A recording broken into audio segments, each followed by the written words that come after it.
Charge मास की तरह एक फंडामेंटल प्रॉपर्टी है, पर ये दोनों कई मायनों में एक दूसरे से काफ़ी अलग होते हैं, लेकिन इनके बीच कई समानताएं भी दिखती हैं। मास को तो हम रोज़मर्रा की ज़िंदगी में बड़ी आसानी से समझ और कैलकुलेट कर सकते हैं, पर क्या चार्ज को मैथमेटिक्स की मदद से समझा जा सकता है? आज हम जानेंगे इस सवाल का जवाब through the deep learning of stupid group.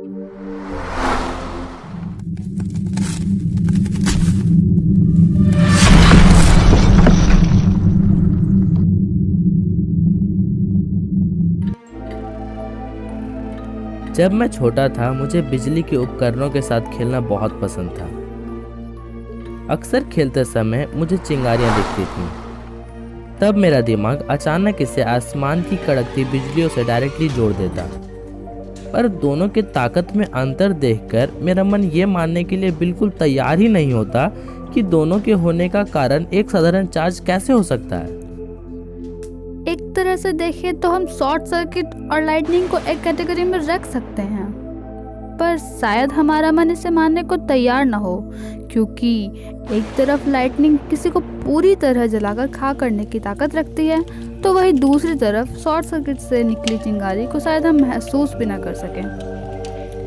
Short circuit और लाइटनिंग एक समान होने के बावजूद इनमें इतना बड़ा अंतर चार्ज की क्वांटिटी के कारण आता है। हम कह सकते हैं लाइटनिंग के भयावह होने का कारण लार्ज अमाउंट ऑफ चार्ज है। मतलब चार्ज का कैलकुलेशन करना हमारे लिए उतना ही इम्पॉर्टेंट है जितना कि चार्ज के बारे में जानना।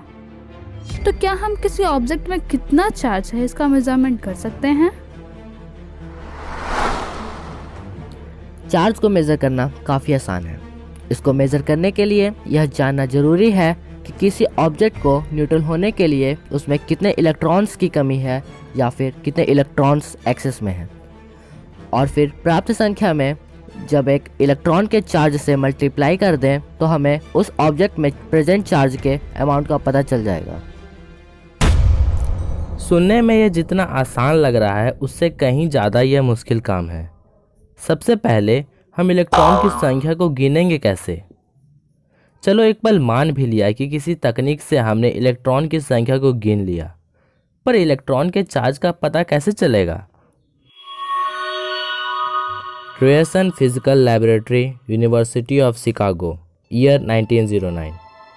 रॉबर्ट ए मिलिकन और हार्वे फ्लेचर भी इसी सवाल के जवाब की तलाश कर रहे हैं। अपने जवाब के लिए उन्होंने एक काफ़ी कॉम्प्लिकेटेड एक्सपेरिमेंट भी डिज़ाइन किया है।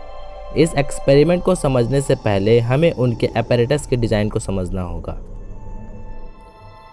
यहाँ एक क्यूबिकल बॉक्स है। इसके बॉटम हाफ में एक स्ट्रॉन्ग इलेक्ट्रिक फील्ड को प्रोड्यूस करने के लिए हमने नीचे एक नेगेटिव प्लेट और बीच में यहाँ पर एक पॉजिटिव प्लेट रखा है।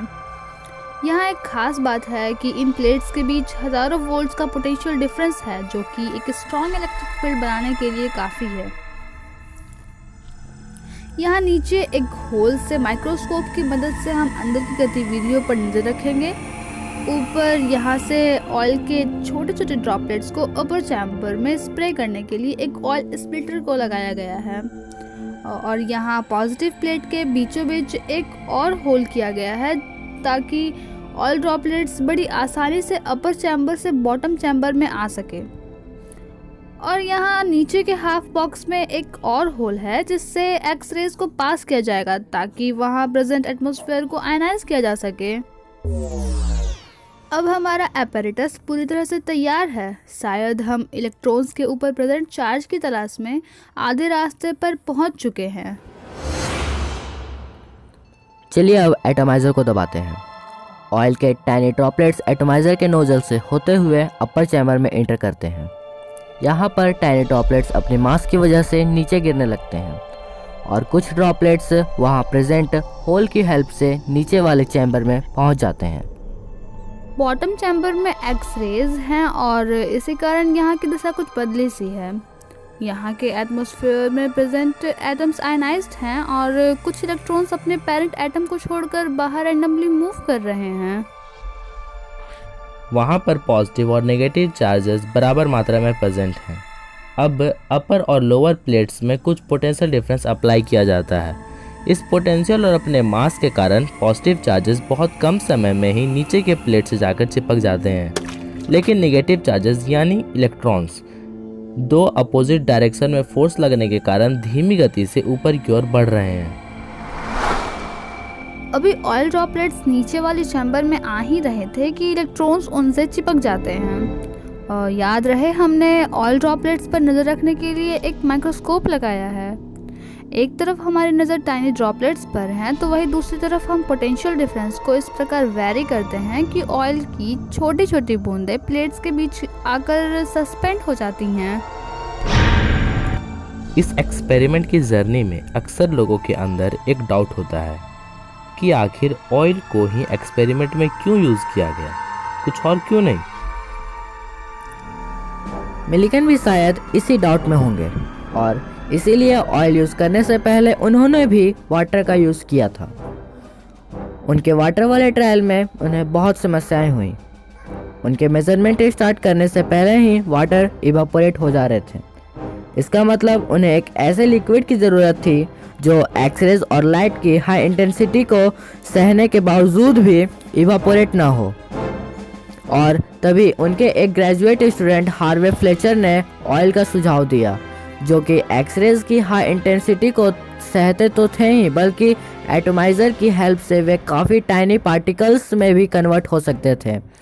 और इस कारण मिलिकन ने एक्सपेरिमेंट में ऑयल का यूज़ किया था। जर्नी को आगे बढ़ाते हुए चलिए अब हम इस एक्सपेरिमेंट में यूज्ड कैलकुलेशंस को करते हैं। अब तक हमारे एक्सपेरिमेंट में ऑयल ड्रॉपलेट्स चार्ज प्लेट्स के बीच आ चुके थे। हमने इन प्लेट्स के बीच पोटेंशियल डिफरेंस इस तरह से मेंटेन किया था कि ड्रॉपलेट्स बीच में अटक जाएं, इसलिए वे ना ही ऊपर की ओर जा रहे हैं और ना ही नीचे आ रहे हैं। अगर इस सिचुएशन को न्यूटन सेकंड लॉ के साथ देखें तो हम कह सकते हैं कि ऐसा तभी पॉसिबल है जब ड्रॉपलेट पर नेट फोर्स 0 हो। यानी अगर इस ड्रॉपलेट के फ्री बॉडी डायग्राम पर नज़र डालें तो हम पाएंगे कि उस पर नीचे की ओर लगने वाला ग्रेविटेशनल फोर्स और ड्रॉपलेट के चार्ज के कारण ऊपर की ओर लगने वाला इलेक्ट्रिक फोर्स एक दूसरे के इफेक्ट को पूरी तरह से कैंसिल आउट कर रहे हैं। मतलब electric force minus gravitational force is equals to 0। यानी electric force is equal to gravitational force. Charge into electric field is equal to mass into gravity.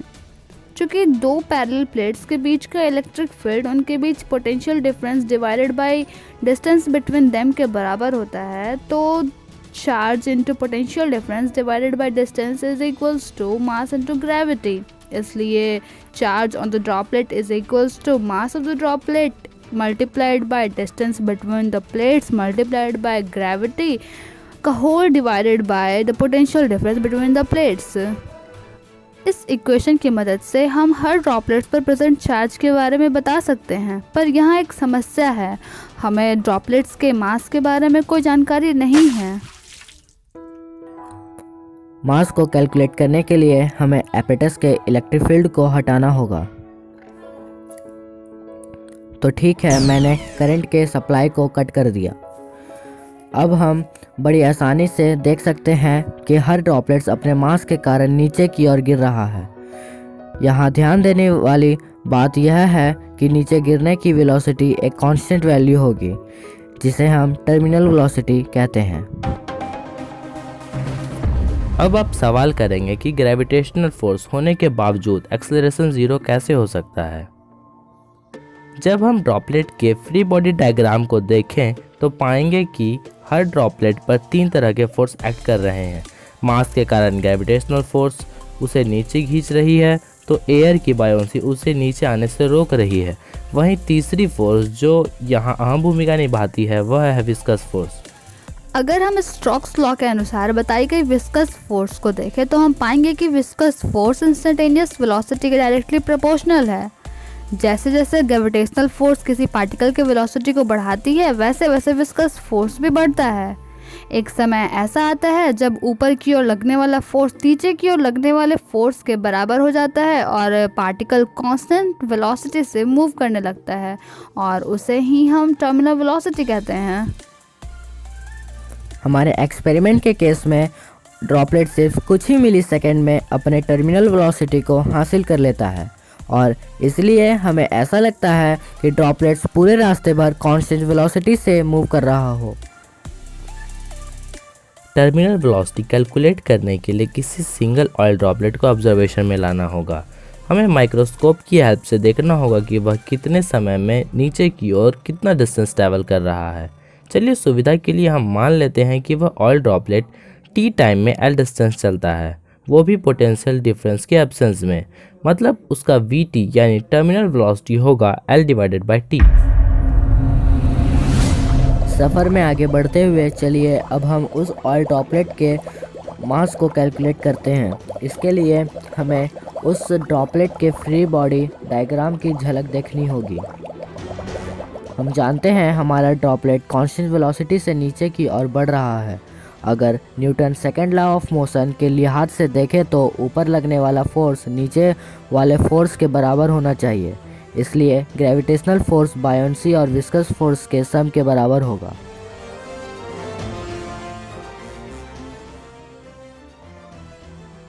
Stokes law के अनुसार हम जानते हैं viscous force is equals to 6 pi eta into radius of the droplet multiplied by terminal velocity. वही अगर droplet पर buoyancy के लिए इक्वेशन लिखे तो वह होगा volume of the droplet that is 4/3 pi R cube multiplied by density of air and gravity. इसलिए हम अब इक्वेशन को कुछ इस प्रकार लिख सकते हैं।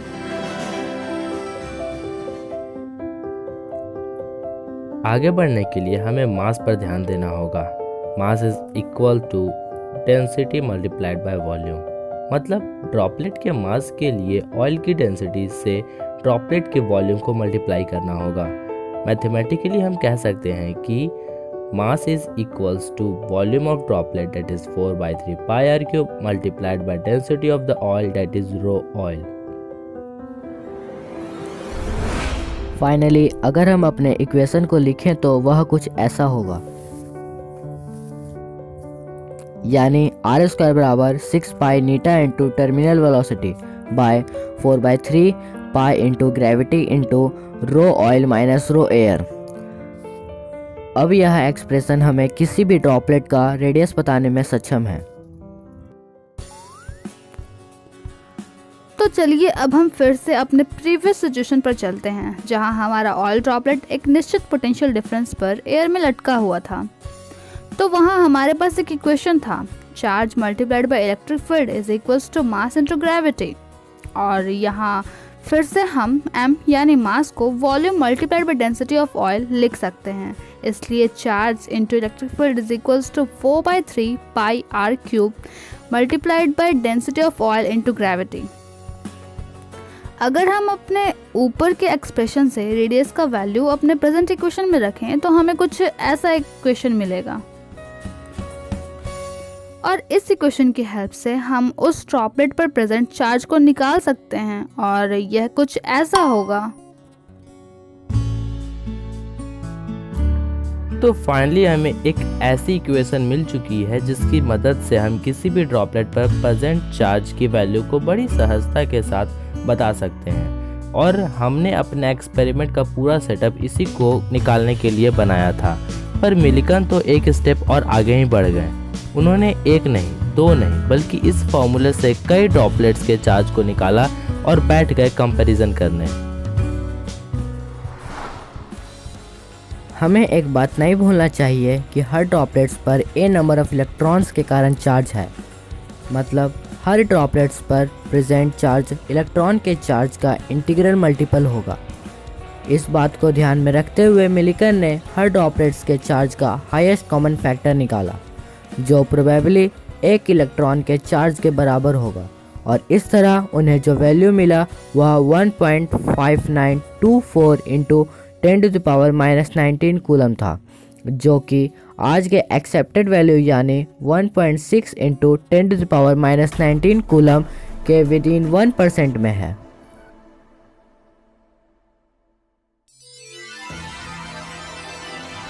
आज के समय में हम इलेक्ट्रॉन, प्रोटॉन, न्यूट्रॉन, लगभग सभी फंडामेंटल पार्टिकल्स के चार्ज के बारे में जानते हैं। परंतु इसके बावजूद हमारे पास ऐसी कोई टेक्नोलॉजी नहीं है जिसकी सहायता से किसी बॉडी पर प्रेजेंट स्टेशनरी चार्ज को कैलकुलेट किया जा सके।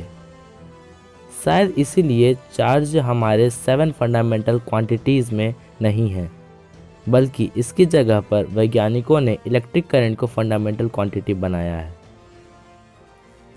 आज हमारे पास मूविंग चार्ज को कैलकुलेट करने के बहुत तरीके हैं, परंतु स्टेशनरी चार्ज की बात आते ही हम कतराने लगते हैं और प्रकृति हमें सोचने को मजबूर कर देती है कि वह ऐसी क्यों है।